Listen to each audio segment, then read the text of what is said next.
So இன்றைக்கி வந்து graph எப்படி வரைகிறது அப்படிங்கிறத நம்ம செக் பண்ணிடலாம்.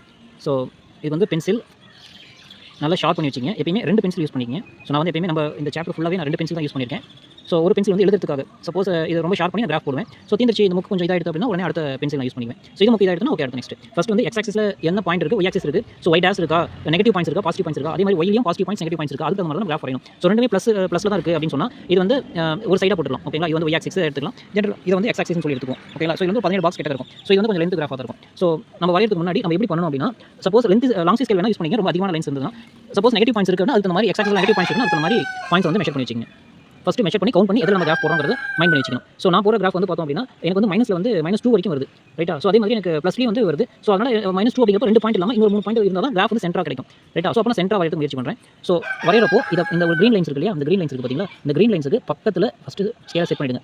க்ரீன் லைன்ஸ் பக்கத்தில் ஸ்கேலை செட் பண்ணிடணும். ஓகேவா, ஸோ தெளிவாக தெரியுது இல்லையா. ஸோ இன்னும் கூட கொஞ்சம் கிளியராக வச்சிடலாம். இப்போ பாருங்கள் தெளிவாக தெரியும் இல்லையா, ஒட்டு ரொம்ப எட்ஜ் வாங்குற மாதிரி.